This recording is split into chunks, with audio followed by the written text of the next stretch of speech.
here praying that this night's gonna last. You got it all on tap, I'm loving your vibe, always have your back. We like all the same tracks, listen all night in the sheets all black. Said I'm falling fast, don't remember life before you, that's fact. I feel good, you look great, I like you, I can't wait. A first time, a first date, you're so fine, I'm so late. You sip wine, I drink straight, don't waste time to my place. I feel my heart erase, so catch me if I fall.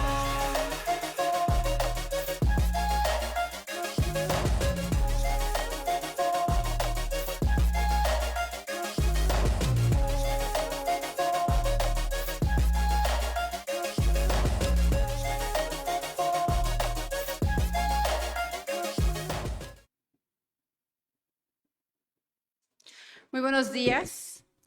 A nombre de la Comisión Estatal de los Derechos Humanos de Michoacán, les damos la más cordial de las bienvenidas a todas aquellas personas que se están conectando también a través de las redes sociales y a las personas que se encuentran aquí presentes.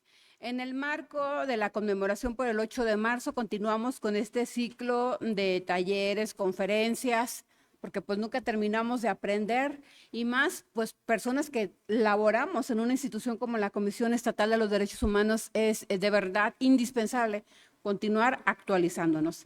Y qué mejor que con nuestra invitada de este día, Gretel Castorena Escalera, con la conferencia La iconoclasia y el movimiento feminista.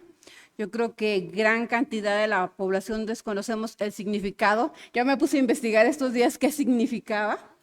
Y bueno, les presento, ella es licenciada en Ciencias de la Comunicación, egresada de la Universidad Vasco de Quiroga, maestra en Comunicación de la Universidad de la Comunicación y doctorante en Género y Derecho por el Instituto Universitario de Puebla. Ha tomado diversos diplomados, entre ellos el de Filosofía y Feminismo, Violencia de Género, desde una perspectiva interdisciplinaria, perspectiva de género y derechos humanos. Forma parte de la 9ª generación de la Escuela Feminista de Formación de Capacitadores en Derechos Humanos de las Mujeres. Diplomado en Género y Derechos Humanos, Diplomado Internacional de Educación en Igualdad de Género en Derechos Humanos. Ella ha sido directora del Instituto de la Mujer Moreliana, directora general de Innovación Estratégica a las Políticas de Prevención de la Violencia contra las Mujeres y coordinadora de representaciones temporales del Consejo Nacional para Prevenir y Erradicar la Violencia contra las Mujeres, CONAVIM, de la Secretaría de Gobernación a nivel federal. Fue también la primera consejera presidenta del Consejo Social por Michoacán del Instituto Nacional de las Mujeres. Asistió con la representación de México a la Comisión de la Condición Jurídica y Social de la Mujer, CSW ONU Mujeres, con sede en Nueva York en 2020.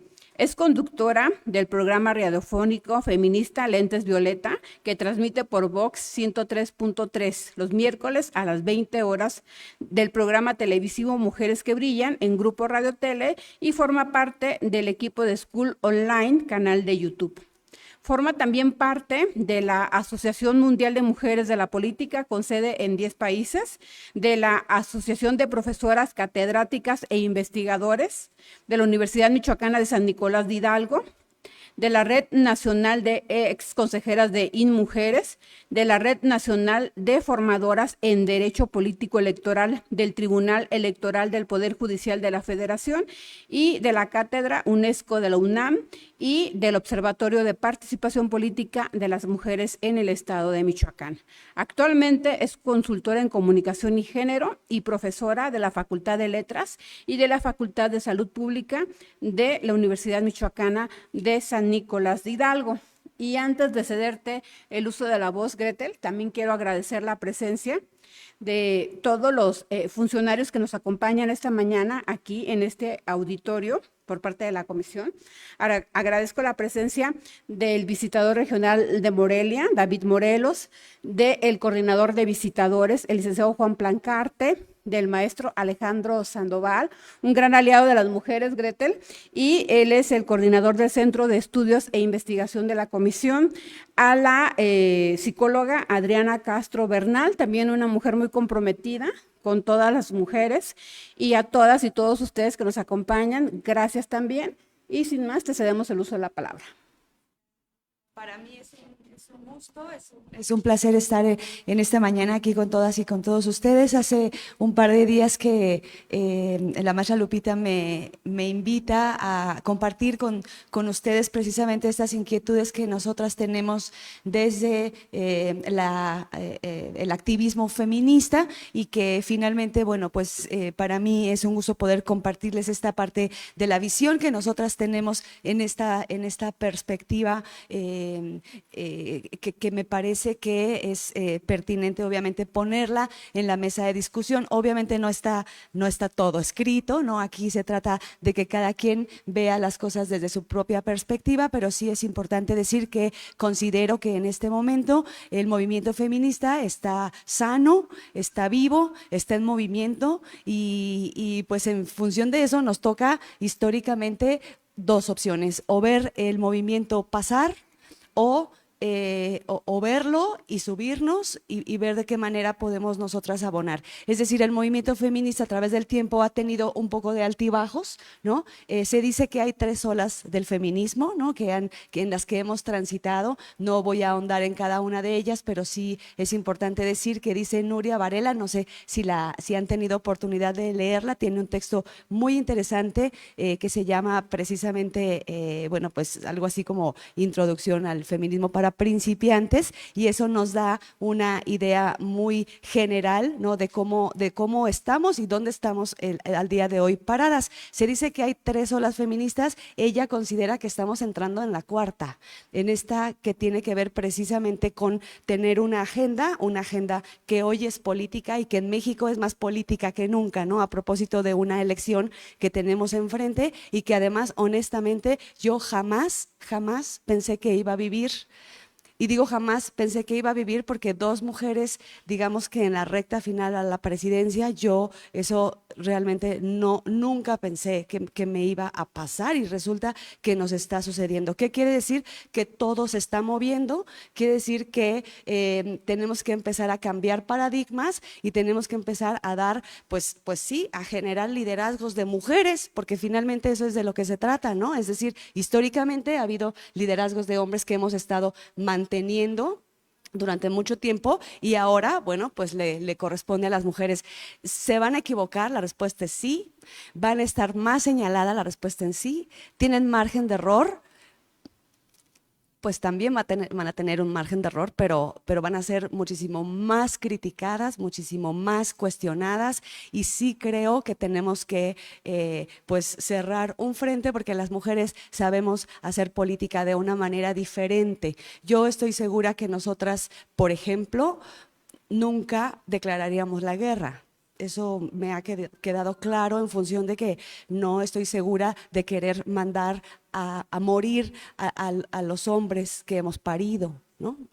Creo que eso tendríamos quizás una forma muchísimo más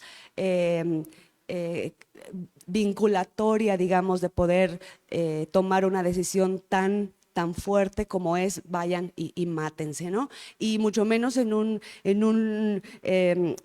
institución castrense como lo es el ejército, ¿no? En donde finalmente, bueno, pues son seres humanos que también sienten y también van con miedo. No creo que nadie vaya muy contento a enfrentar la muerte, ¿no? Entonces, en ese contexto, y antes de iniciar con el tema, compartirles un poco que a partir de la experiencia que tuve en el Instituto Nacional de las Mujeres, primero con una secretaria de Gobernación, ¿no? Que también fue histórica y que también le costó ser, digamos, la jefa de la Marina y del Ejército, ¿no? Y de todas estas instituciones. Ella nos contaba en reuniones que tuvimos con ella a través del instituto que era muy difícil que ese tipo de instituciones hiciera tomar en cuenta, digamos, la posición que ella tenía. Les costaba un montón de trabajo. ¿Eso qué quiere decir? Que finalmente el patriarcado está arraigado también desde hace muchos años y poderlo y poderlo tirar, como decimos, ¿no? Desde el feminismo, pues decimos se va a caer, sí, pero hay que ir todas juntas, evidentemente, para que esto pueda suceder así. Y es que a mí me parece que en este mundo es diferente nacer en un cuerpo de mujer que nacer en un cuerpo de hombre. Eso no lo decidimos nosotras, ¿no? Eso, digamos que pues ya nos tocó, ¿no? Eso tiene que ver con el cromosoma de papá y todo lo demás que ya sabemos en términos biológicos, pero bueno, no decidimos y ya nos tocó y ahora pues hay que ver cómo vamos a transitar. Lo que sí es que históricamente hemos transitado diferenciadamente, es decir, en la letra, en la Constitución desde el 2011 ya están los derechos humanos ahí, ya está la igualdad, ya está todo lo que tiene que ver, que ustedes saben más que yo en temas de derechos humanos, ¿no? Ya digamos que en el papel está, sí, pero a la hora de la transición sigue siendo totalmente distinto, ¿no? Nosotras desde nuestros cuerpos seguimos siendo todavía un negociazo, por ejemplo, para la industria farmacéutica, ¿no? Tener 14 métodos anticonceptivos para no embarazarnos, me parece que son un exceso. ¿No? 14, imagínense, y además los 14 nos invaden el cuerpo, ¿no? Porque te los pones por la boca o intramuscular o bueno, en la vagina o en inyecciones, qué sé yo. Es decir, todos nos invaden cuando las mujeres podemos parir una vez al año. Y para ellos hay dos métodos anticonceptivos, que es uno la vasectomía, que no es tan famoso, y el otro es el condón, que no quieren usar porque no se siente lo mismo, ¿no? Entonces, y ellos además podrían embarazar a una mujer diaria. Y luego me dicen mis estudiantes, ay maestra, yo hasta 2. Y les creo. Entonces, ahí ya hay una diferencia, ahí ya tenemos que ver cómo es que no se ha terminado de generar una política pública en este país, ¿no? Que nos dé, por ejemplo, a las mujeres toallas femeninas gratuitas, ¿no? Si vamos a ver, las chicas empezamos a menstruar a los 15 y ahora creo que antes, ¿no? A 14 y terminas de menstruar a los 48, 50, son 30 años en donde el 1% de nuestro sueldo, que además seguimos ganando menos, se va dirigido a nuestra higiene menstrual, ¿no? Y entonces otra vez la industria farmacéutica está muy contenta de decir, bueno, pues bienvenida, ¿no? Ahora esto es lo que te presento y tienes un montón de alternativas. A lo que voy es que tendría que haber unas gratuitas, yo creo que sí, ya quien quiera usar con alas, sin alas, con olor, sin olor, para el día, para la noche, para lo demás, bueno, pues ya podría, digamos, tener esa opción, pero si no, pues hay que tenerlo, ¿no? Pero sí, a lo que voy con esto es intentar aterrizar que nuestra perspectiva es totalmente distinta y que tenemos que hacer política que vaya encaminada, digamos, sí de manera diferenciada, pero al mismo tiempo dando los mismos elementos. Ustedes ya habían nacido cuando a las mujeres todavía nos pedían un documento de no gravidez. Eso quiere decir que ya hemos transitado. Hoy en día a mi hija y a nuestras hijas ya no se los van a pedir. Eso ya es un avance. Pero todo eso, desde los anticonceptivos, estar inscritas en la universidad, tener la posibilidad de casarte con quien tú quieras y después de descasarte, porque una se equivoca. Pero te puedes descasar y eso es maravilloso y al día siguiente te puedes casar, no con la misma persona, por supuesto, pero te puedes casar con otra y eso está muy bueno, cuando antes eso no se podía. Mi abuela parió 12 veces, mi mamá ya solamente parió 2 veces y yo a su vez 2 veces, es decir, ya hubo un cambio generacional en donde nos pudimos trabajar en la deconstrucción y decir esto me gusta y esto no me gusta. Es decir, todavía puede haber gente que diga yo no soy feminista, pero por lo menos hay que decir, bueno, gracias a todas esas mujeres que antes que yo hicieron ese trabajo, porque esa es la otra. Y para aterrizar en el tema, esto no fue fortuito, o sea, no fue que se dijera, oigan, pues es que la paridad es necesaria porque las mujeres son el 51% de la población y además han parido al otro 49%, entonces yo creo que hay que darle chance, ¿no? Porque pues creo que pueden tomar decisiones. Eso no fue así. O sea, para algunas personas fue muy forzada la paridad, pero para otras yo incluida, decimos era necesaria, ¿no? Porque de lo contrario no iba a ser viable. Entonces, otra vez hacemos el recuento de todo lo que hemos podido trabajar y todos estos movimientos para entrar a la universidad, para poder divorciarnos, para poder usar anticonceptivos, para poder viajar, para poder heredar, para poder votar, se hicieron en la calle. Es decir, sí hubo un proceso quizás académico, formal, ¿no? Políticamente correcto, de decir, oigan, bueno, fíjense que esto estamos pensando que debería de ser así, pero desde Olimpia de Gouges, ¿no? Que agarró el texto allá en Francia de los ciudadanos y le puso ciudadanas, o sea, simplemente cambió una O por la A y resulta que, bueno, perdió el juicio y no porque se volviera loca, sino porque le cortaron la cabeza, ¿no? Entonces, sí ha costado vidas, sí ha sido una lucha constante, sí tenemos una agenda que cumplir. A mí me queda clarísimo que la agenda feminista de hoy tiene que ver con 3 vertientes muy importantes. La primera, que es detener la violencia, es decir, la violencia ha existido históricamente, pero hoy está visible. Hoy tenemos un violentómetro, hoy vemos y desnaturalizamos eso que antes veíamos que era normal, ¿no? Y que hoy decimos la violencia no es normal. Y esto me está incomodando, porque ese es el problema. Cuando a las mujeres nos incomoda es cuando a nadie le gusta. Cuando dicen, ¿qué? ¿Hasta eso quieren? ¿No? Ahora resulta, ¿no? Que todo quieren. Bueno, pues no todo, pero por lo menos la mitad, ¿no? Y tenemos que hacerlo de manera académica, de manera política, de manera social, ¿no? Y tenemos que transitar, y si eso tiene que ser en la calle, pues lo vamos a seguir haciendo en la calle. Entonces, sí, la agenda de hoy tiene que ver con detener la violencia que ya sabemos que puede empezar con una broma hiriente y que puede terminar incluso en feminicidio, ¿no? Y que bueno, eso definitivamente, que obviamente el caso extremo de la violencia y que eso obviamente no se debe de permitir. Esa es la primera. Y la segunda, que tiene que ver con continuar en el derecho a decidir sobre los cuerpos de las mujeres, es decir, el derecho a tener un aborto.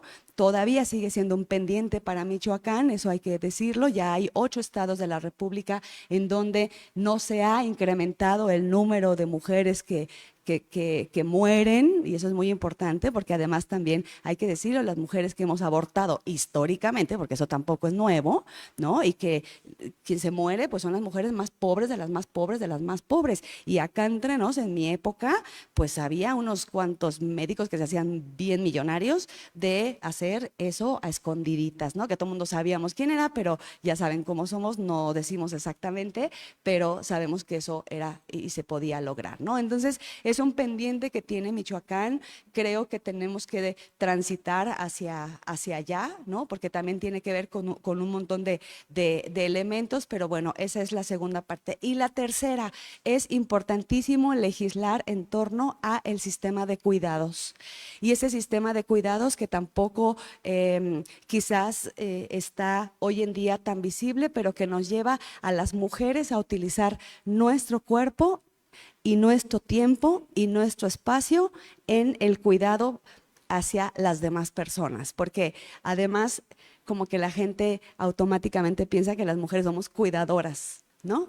Entonces, y cuidas a tu hermanita, y cuidas a tu hermanito, y cuidas a tu hija y a tu hijo, y cuidas después a tu mamá o a tu tío, y entonces ese tiempo que nosotras invertimos en cuidar, ¿se tiene que legislar? La respuesta es sí, porque hoy en día vemos una cantidad de mujeres que dejaron sus carreras porque se dedicaron a su familia o dejaron de hacer lo que les encantaba hacer para dedicarse a la familia, y hoy en día creemos que tiene que haber un sistema que te diga cuánto tiempo dedicaste a tus hijas y a tus hijos. Ok, eso corresponde a tanto, aquí está un dinero que te puede servir para tu vejez, porque además les voy a decir una cosa, la gente que cuida termina muriéndose antes que a quien cuida, ¿eh? Eso es un tema.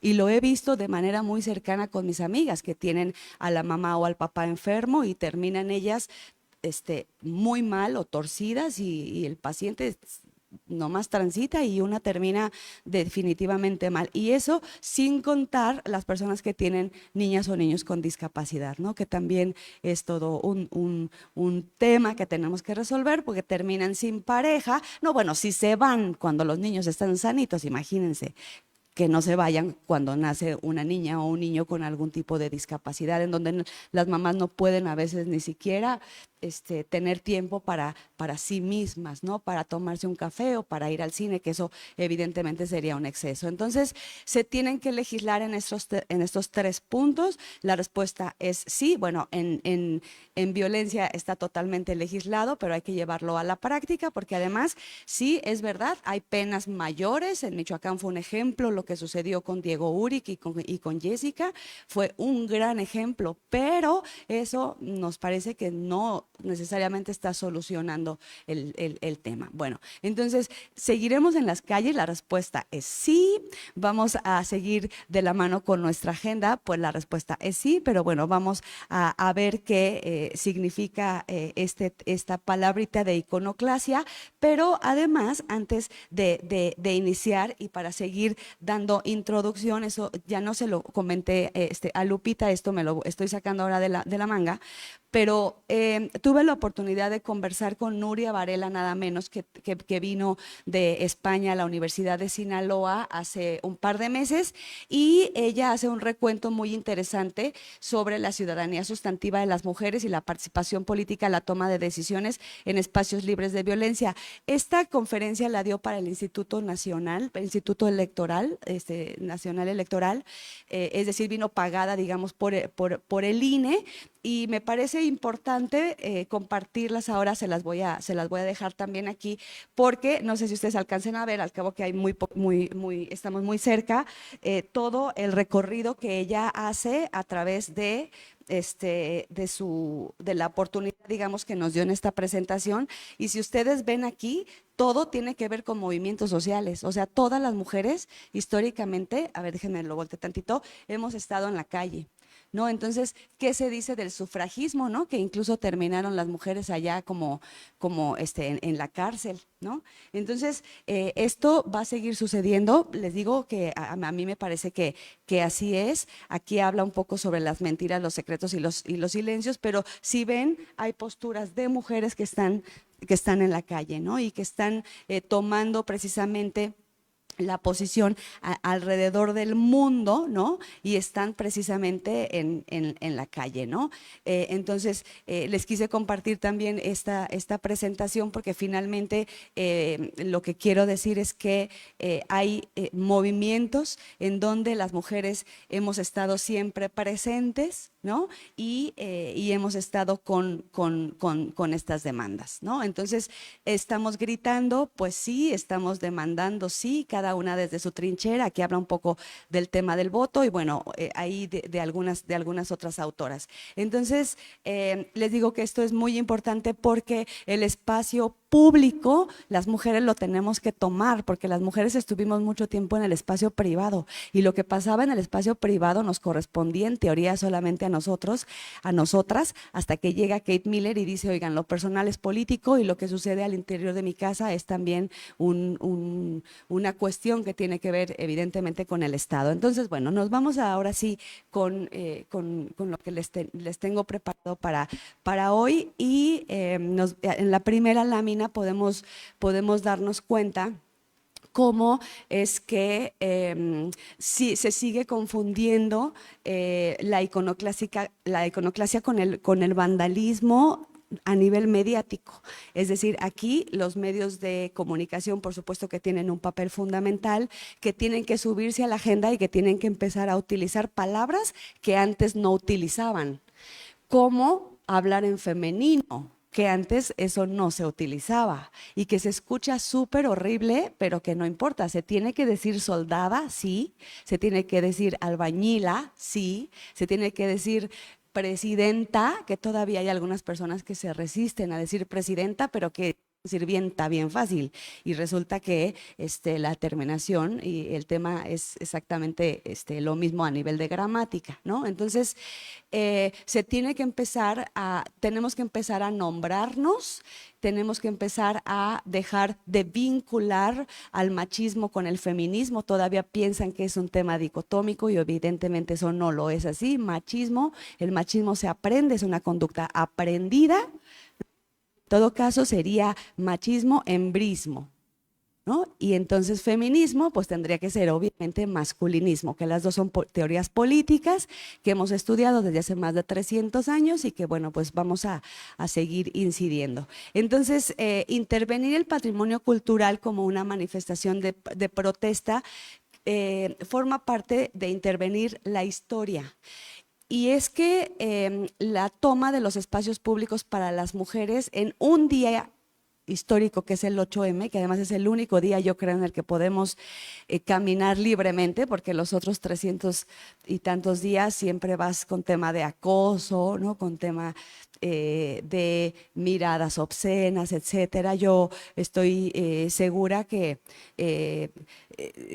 además existe una especie como digamos y digo entre ellos porque si nosotras vamos caminando ahora como estamos, a la misma hora, en el mismo lugar, con la misma ropa, nos pueden decir un montón de cosas, pero si vamos con alguno de nuestros compañeros que están aquí, pues no nos dice nada. El respeto es entre ellos, no para nosotras, ¿no? O sea, hay un código no escrito que está muy vinculado al tema de mujeres solas, ¿no? Porque además a mí me hace mucho ruido, por ejemplo, decir mamá soltera, ¿no? Soltera, es como, no tiene un nombre, ¿no? Y yo no me voy presentando como Gretel Castorena, mamá casada.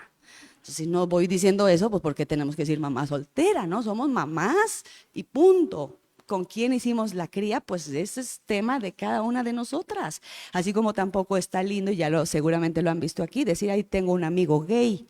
Pues no, tampoco voy presentando a mi amigo heterosexual, ¿no? Pues no, o sea, eso son etiquetas que sobran y que tenemos obviamente que irnos adecuando para ir pensando que hasta la forma de expresarnos tiene que ver precisamente con intervención, ¿no? Y entonces dicen, es que ahora resulta que hasta ponerle una A, ¿no? Es increíble, pero fíjense, nada menos la Universidad Michoacana, y es un ejemplo que me gusta poner, estoy segura que cuando eligió a su mascota, nunca feminizó el término. Y resulta que tenemos a los zorros de la Universidad Michoacana, pero es sumamente denigrante en el inconsciente colectivo si vamos a jugar a la UNAM y presentan a las pumas de la UNAM contra las zorras de la Universidad Michoacana, ¿no? O sea, definitivamente es como... Y entonces dicen las rectoras y los rectores, bueno, ahora la rectora, pero ¿por qué no existe una identidad de la mascota con la población femenina? Bueno, pues porque a nosotras no nos gustaría un mote de zorra. Y es que, claro, a mí me queda claro, es zorro por Don Miguel Hidalgo, era el zorro del sur, por inteligente, por astuto, por mujeriego, por lo que quieran, porque además sí era todo un personaje, ¿no? Pero tan no se feminizó el término que imagínense a las muchachas llevar una casaca el 20 de noviembre desfilando aquí con ese mote, no, porque la palabra en sí no discrimina, pero... ¿no? La connotación que le damos a esa palabra es muy, muy fuerte. Tuvo que llegar una rectora a la Universidad Michoacana para que nuestros títulos se feminizaran. Mi título dice que yo soy licenciado, ¿no? Y yo soy maestro. Hoy en día ya hay maestras, ya hay doctoras, ya hay arquitectas, contadoras, etcétera, ¿no? Y eso no es que a alguien no se le hubiera ocurrido, a lo mejor no era tan importante, pero resulta que para nosotras sí lo es, y hago el ejercicio igual con mis estudiantes. Ven su credencial y todos dicen alumno.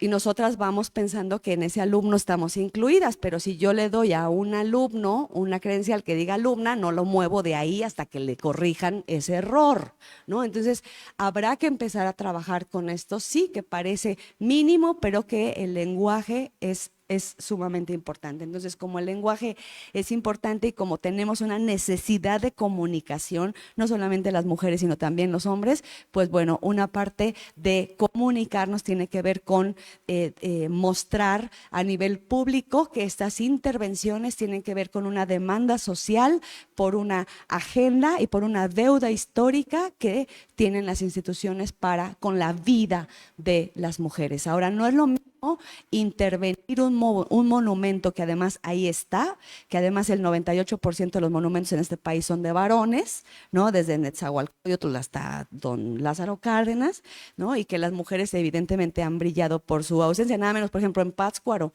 ¿no? Está Don Vasco de Quiroga, la Plaza Grande, y ahí por allá la Gertrudis en la Plaza Chica, hasta la Plaza Chica le dicen, ¿no?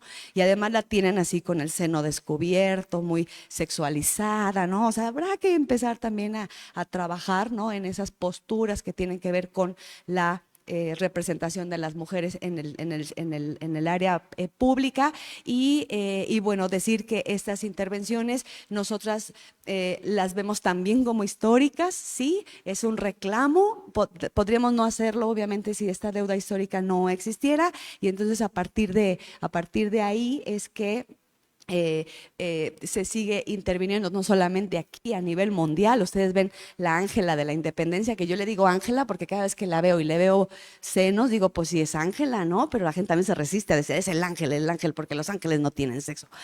Pues, también, ¿no? Son asexuados, pero bueno. Y también se intervienen, sí, pero oigan, gana el América y gana el Cruz Azul y también lo intervienen. Y también intervienen los monumentos históricos y también hacen sus pintas y también hacen, además, sin simbolismo, ¿no? Para mi perspectiva es, sí, ganamos, etcétera. Aquí hay demandas sociales, aquí hay una deuda histórica, aquí hay algo que decir, porque además los mensajes de nosotras son bien claros. No más muertas, ¿no? Juntas somos más, ¿no? Ni una más. ¿No? Derecho al aborto, derecho a la salud, ¿no? Nos queremos vivas. Es decir, a mí me parece que a partir de que las mujeres y el arte se unificaron y además salieron a la calle y nos identificamos, prueba de ello 2019 con las tesis, ¿no? Allá en Chile arman un performance, ¿no? Y entonces comienzan a decir, ahí, bueno, ponen el performance del violador en tu camino y empiezan a señalar, ¿no? El violador eres tú, eres tú, eres tú. Y resulta que en todo el mundo las mujeres dijimos, nos pasa exactamente lo mismo. Entonces, eso que tiene que ver precisamente con la apropiación de los espacios públicos es a lo que se refiere precisamente la iconoclasia. Entonces, bueno, seguimos sobre los monumentos. Yo diría que ya lo comentaba, existen en el territorio mexicano, evidentemente fueron creados para dar una identidad nacional, entender precisamente esa matriz cultural a la que pertenecemos, pero si bien estos están enmarcados en nuestra idea de nacionalidad, también es posible que la sociedad pueda resignificarlos, ¿no? O sea, ya tienen un significado, sí, pero ahora como estamos en un movimiento muy vivo, pues entonces le damos un nuevo significado, reinterpretamos obviamente ese significado de acuerdo a nuestros propios contextos y bueno, pues finalmente así es que se van a seguir interviniendo, me parece que sí, pero creo que nuestra idea evidentemente es muy sólida. Seguimos. En la siguiente lámina podemos ver por qué se le llama iconoclasia, pues es el nombre correcto de nombrar precisamente estas pintas de monumentos, es una forma de expresar esa digna rabia, ¿no? Ante la ineficacia de un Estado, es decir, intervenir de manera evidente un monumento, lo que se busca es visibilizar la nula respuesta, ¿no? Por parte de los gobiernos y no busca revivir a las mujeres que ya no están, porque finalmente, bueno, eso es lo que la sociedad dice, ¿no? Con eso no estás logrando nada. ¿No? O sea, así no va a volver a vivir la mujer. Bueno, no, pero sí es una postura política, ¿no? Rayar el patrimonio histórico como un grito. Creemos que es un grito desesperado precisamente en tanto no exista solución por parte de las autoridades para estas demandas que nosotras tenemos, ¿no? Entonces, seguimos, por favor. la siguiente lámina que nos diferencia, digamos, del vandalismo, que según especialistas en el tema no tiene razón de ser. O sea, un vandalismo es como un graffiti, no podría ser un vandalismo, no dice nada. Incluso aquí en Morelia, no sé si ustedes denotan, por ejemplo, cómo los nombres de pandillas en algún momento estaban, ¿no? Como territorialmente ahí diciendo esto nos pertenece, ¿no? Que no son mensajes claros más que de territorio, no tienen una demanda específica, ¿no? Simplemente no tienen una postura política, ni tampoco es un llamado de atención a la sociedad, ¿no? Se encuentra movido por intereses personales, ¿no? Que pueden ser intereses banales, y se encuentra alrededor de todo el tiempo, en todos los lugares, en los baños hay vandalismo, ¿no? En los camiones, en las calles, en los puentes, y parece que eso no le incomoda a nadie, ¿no? O sea, ves ok, pero entonces ves, vivas nos queremos, y entonces, ay, pero ¿qué le hicieron, no? O sea, sí me parece que sí hay una gran diferencia entre, digamos que rayar de manera banal a hacer una solicitud social, ¿no? Bueno, entonces para seguir, ya vimos la diferencia entre una y entre otro. Los monumentos son testigos del cambio, nosotras creemos que sí. No fue la primera opción de protesta, o sea, hace mucho no se buscaba que con bueno, bailes, canciones o performance, el gobierno atendiera los casos, ¿no? Hoy es necesario hacerlo así, a través precisamente de la intervención, y a pesar de que mucho tiempo se hizo de manera pacífica, bueno, pues da como resultado incluso algunos memes, ¿no? Comentarios misóginos de quienes piensan que no es una forma de manifestarnos. Todavía en esta última marcha vi algunas mujeres que tenían sus letreros que decían: yo no fui a marchar ni a rayar, yo sí me fui a trabajar, etcétera, ¿no? Y nosotras decíamos, bueno, sí, pero tú estás trabajando, y verdad que fuiste a la universidad, y verdad que todo, pues esto fue resultado precisamente de un movimiento que previo a ti te hace que hoy estés en esa postura. Sí, ay, no, bueno, sí, hay que, seguir cuestionando, yo creo, ponerlo en la mesa de reflexión es muy importante, ¿no?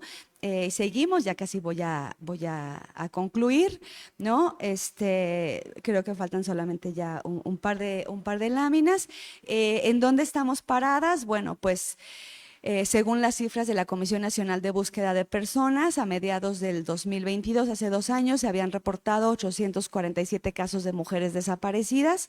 Es importante resignificar los monumentos construidos para que reflejen precisamente este cambio, y no se nos olvide desde la sociedad que tenemos esta deuda, que seguimos en una crisis social que el país evidentemente está atravesando, y que, bueno, hoy nos tiene un poco quizás con el dedo en el renglón con el famosísimo bloque negro, ¿no? Que también seguramente ustedes han escuchado hablar, que es este grupo de mujeres encapuchadas que van interviniendo de manera sumamente agresiva, incluso vidrios, etcétera, poniendo en riesgo hasta su vida, ¿no? Bueno, imagínense ustedes que si están incluso en su familia, a veces no se pueden poner de acuerdo, ¿no? Para tomar una decisión hasta la más banal, como salir de vacaciones en una fecha u otra, o irte antes o irte después. Imagínense un grupo tan amplio de mujeres, en donde sí hay un grupo de mujeres muy enojadas. Sí creemos que podría haber mujeres infiltradas, ¿por qué no? Pues sí, por supuesto que eso ha existido también en todos los movimientos que tratan de desacreditar. Lo que no nos parece correcto es que las notas periodísticas se dejen ir por eso sin recordar el trasfondo, ¿no? O sea, tienes que decir, están en la calle, pero esto, ¿no? Entonces las notas se van con que el bloque negro son mujeres agresivas que además agreden a la prensa, ¿no? Porque además sí hubo ahí una especie de enfrentamiento, pero fíjense qué hace la autoridad también, manda policías mujeres, es decir, entre mujeres véanse ustedes, ¿no? Y entonces resultó también en ejercicios muy, muy bonitos, con las mismas policías diciendo: yo desearía estar marchando con ustedes, pero bueno, pues me ha tocado trabajar y aquí estoy, ¿no? Cuando cuando no tenemos que vernos evidentemente como contrarias, sino como que tenemos evidentemente, sí, insisto, la misma, el mismo camino. Ahora, la otra parte es la empatía. No necesito que a mí me suceda para yo poder ser empática con ese grupo de mujeres a las que les falta una hija, a las que les mataron un familiar, etcétera, ¿no? No necesito que a mí me pase para poder decir, bueno, pues sí, soy empática con el movimiento. Entonces, bueno, para finalizar, los monumentos como patrimonio, sí tenemos monumentos como el hemiciclo a Juárez, el monumento a la Revolución, que son icónicos, la Ángela de la Independencia, ya decía, que son emblemáticos precisamente porque hacen honor a grandes movimientos históricos, y si bien son una pieza que forma parte de las calles mexicanas, estos sí se han visto atravesados por una nueva causa, que es la intervención de las mujeres desde el feminismo y por supuesto la iconoclasia, es decir, estamos dando resignificación a lo que la historia nos ofrece, ¿no? Entonces, bueno, pues me parece que esta es la última lámina. Yo con eso quiero terminar. Agradezco este espacio y bueno, pues ya se queda ahí el tema, ¿no? Como punto de discusión para poder pues transitar y decir que esto va a seguir. Pues yo creo que sí. Las mujeres incluso se ven o dicen se ven mal cuando intervienen incluso su cuerpo, ¿no? Con tatuajes, etcétera. Que eso, acuérdense que antes tampoco se podía, eso solamente los presos lo hacían, y ahora pues las mujeres también intervienen su cuerpo como parte precisamente de el reconocimiento al cuerpo. Si no tenemos nosotras la autoridad sobre nuestro propio cuerpo, pues entonces no vamos a poder transitar hacia otro lado. Basta de que las niñas sigamos saliendo con aretes, ¿no? De los hospitales, que también eso me parece una invasión a nuestro cuerpo previo a preguntarles, pero si cuando yo cumplo 18 me pongo un arete aquí o otro aquí o aquí, entonces ya la gente me dice, ay, qué fea se te ve. Entonces yo tendría que poder haberle decir al médico, a la médica, si nació mi hijo, a ver, pues ponle aretes también. Y entonces a lo mejor va a decir, pero ven, entonces ahí ya hay una diferencia, hay que empezar a repensarnos, ¿no? Gracias, Lupita. No, pues muchas gracias a ti, más bien. Tenemos algunos comentarios en redes sociales. Dice la doctora Irma Bermúdez Bocanegra: urgen políticas públicas para mejorar las condiciones de vida de niñas y mujeres. Estamos de acuerdo, ¿no? ¿Alguien que quiera de aquí hacer alguna pregunta? Pues, una aportación. A ver, no, allá le llevan el micrófono.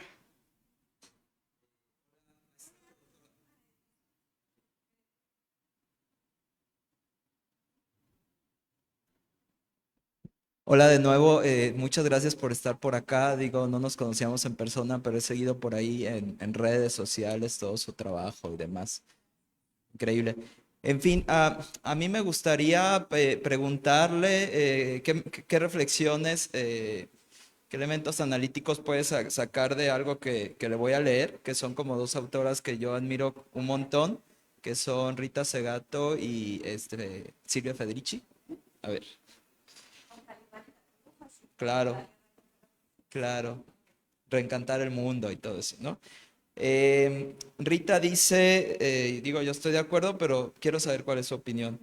No podemos tener las mismas aspiraciones que los hombres dentro del orden patriarcal, porque si no vamos a reproducir lo mismo, pero en otros cuerpos. Tenemos que conseguir imaginar un mundo nuevo, un mundo realmente diferente. Y Silvia Federici dice, la igualdad es un término que congela el feminismo. Decir solo que luchamos por la igualdad es decir que queremos la explotación capitalista que sufren los hombres. Sí, en primera instancia con Rita Segato, ahí hay un ejercicio de poder.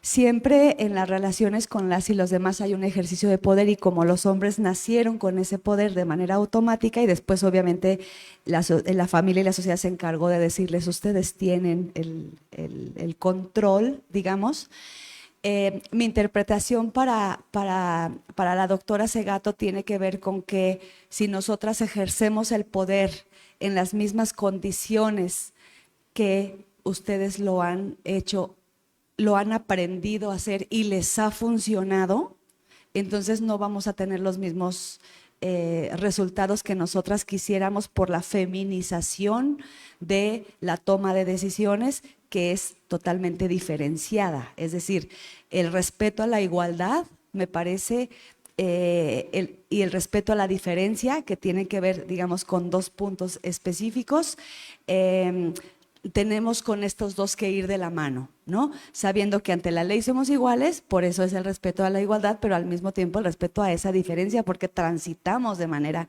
diferenciada. Entonces, mi interpretación con Rita es: no podemos ejercer el poder en las mismas condiciones, porque eso sería seguir oprimiendo a la clase trabajadora, como Marx lo especificaba, ¿no? En función precisamente de esa mano de obra. Sin embargo, la resignificación hoy en día desde el feminismo es: las mujeres aportamos al capitalismo, aunque se diga no trabajemos remuneradamente, porque acuérdense que eso no nos lo paga, pero estuvimos y seguimos enviando a nuestros hombres, digamos, a las personas, nuestras parejas con quienes compartimos, y se van a trabajar limpios, comidos, cogidos y bien felices. O sea, es decir, esa sí es una aportación que nosotros hacemos al capitalismo para que ustedes produzcan de una manera muchísimo más contenta, digamos, ¿no? Y eso se tiene que decir, pues sí hay que decirlo, ¿no? Y bueno, con Federici, que ella, a ver, recuérdame que tengo memoria corta, decía de... Sí. Ah, ya. Sí.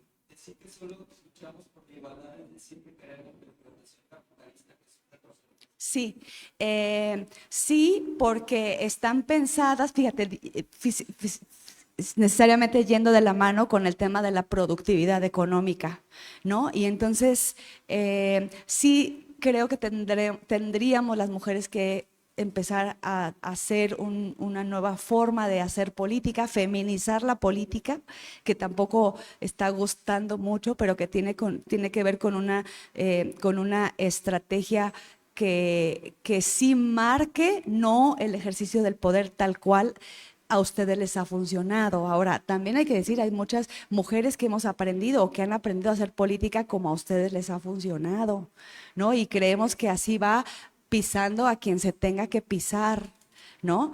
Y dice el asunto de la igualdad, porque no transitamos igual, que nuestros cuerpos y sobre todo nuestra vida sexual siempre está por delante de cualquier decisión, incluso para tomar un trabajo. Es increíble que esto suceda, pero pues esto así lo es, ¿no? Y lo vamos a ver ahora nada menos en las campañas, en función precisamente del tiempo que están dedicando las mujeres a los hombres a trabajar en términos políticos. Me parece que más o menos por ahí va. Esa sería, digamos, la postura que yo tendría. Tenemos que hacer de manera diferente las cosas. Yo creo que sí, y tenemos que empoderar también esos liderazgos femeninos que nos cuesta mucho trabajo. Los hombres pueden enojarse entre ellos, incluso pelear de manera arbitraria, ¿no? De la más rudimentaria posible, hasta golpes, y al día siguiente ya se les olvidó, o se toman una chela y ya se les olvidó, o dicen, ay, era un tirito de compas, ¿no? Y entonces las mujeres, bueno, ni nos hacemos nada, pero nomás de verte, ay, me caes bien mal, porque ella cumple con el estereotipo del patriarcado, ¿no? Que le exige, ay, basta. Ya, hay que dejarnos en paz, dejar de observar el cuerpo de las otras también, ¿no? Porque eso también nos está matando, cumplir con estereotipos que nos carga la sociedad, porque, ojo, no solamente dice Simón de Beauvoir, naces mujer, sino te conviertes en mujer, pero ojo, en esa sociedad no solamente ya eres mujer, te conviertes en mujer, pero tienes que ser buena mujer, o sea, no cualquier mujer, o sea, no borracha, no, mal hablada, no. ¿No? Pelada no, o sea, buena, ¿no? Y eso también es una carga, ya déjenos en paz, ¿no? También nos gusta a veces, pues hacer cosas, ¿sí? Muy bien. En redes sociales, Laura Marín, que ayer estuvo por acá, dice muchas felicidades a la Comisión Estatal de Derechos Humanos de Michoacán por este tipo de ejercicios. Saludos y felicidades a Gretel Castorena. Otro comentario también en redes sociales dice, excelente ponencia, mucha información clara para reflexionar los avances que hasta ahora tenemos las mujeres, pero también lo mucho que aún nos falta, excelente ponente. ¿Alguien más que desee participar aquí? Si no, ya para cerrar. ¿Todo muy claro? Gracias. Pues ya. Maestro Alejandro, ¿nos acompañas a entregarle su reconocimiento, por favor, a la maestra Gretel?